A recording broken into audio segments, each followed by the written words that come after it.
Stop it. Stop saying you have anxiety. Now, before you get offended and think, how dare you dismiss what I'm experiencing, just hear me out. I'm Kamil Ravin, and this video will not only help you to let go of anxiety, but change the way that you experience it forever. So make sure to watch till the end. It is common these days to hear people say, I have anxiety. My anxiety is acting up. And what's worse is that people are being given pharmaceutical drugs to treat this condition of anxiety. Now, just to be clear, I've experienced anxiety many times, so I'm not saying this like I've never experienced it. But notice what I just said. I said I have experienced anxiety. I didn't say I have or had it. Why is this an important distinction? Seeing anxiety as something I experience as opposed to have takes away the ownership. In essence, I'm not owning those feelings. I'm not identifying or claiming them and making them mine. Think about this. Do you ever say, I have happiness, I have jealousy, I have sadness? Not really, right? So why does anxiety have to be different? By removing the ownership of anxiety, I stop giving it power. I stop making it have so much meaning. I stop focusing on and giving it attention, and through doing so, those feelings will likely pass a lot sooner.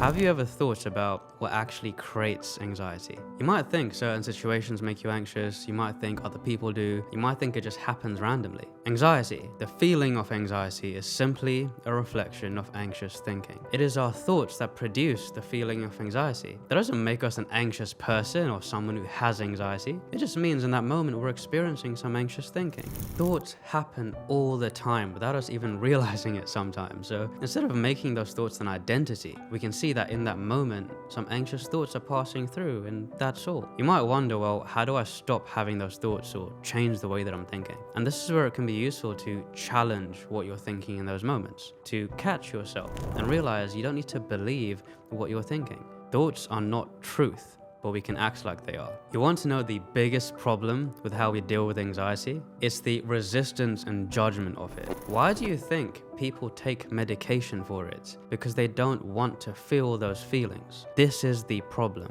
If we are resisting the feeling of anxiety, if we aren't okay with those feelings or want them to go away, it creates an internal conflict. That conflict is what makes the experience so much worse. The feeling of anxiety is nothing to be afraid of when we start seeing it as a temporary experience that's passing through and doesn't need to mean anything. This is what changed for me. If I experience feelings of anxiety now, I simply begin to notice my thoughts, notice my feelings without judging them, and holding space for those feelings to be there. And with time, those feelings pass. We don't need to be afraid or hide from the feeling of anxiety. It's just a passing feeling created by whatever thoughts we're having in that moment. Those feelings may seem intense, they may seem uncomfortable, but they're nothing to fear. The interesting thing about approaching anxiety in the way I've described in this video is that those feelings don't last as long and come around less often. But don't take my word for it. Try it for yourself, apply what was discussed here, and re-watch this video if you forget or need a reminder. Thank you so much for watching. I'd love to hear your thoughts on this. Tell me what's helped you with anxiety. And if you have any questions, send me a message on Instagram at The Ascension Coach. And if you found value in this video,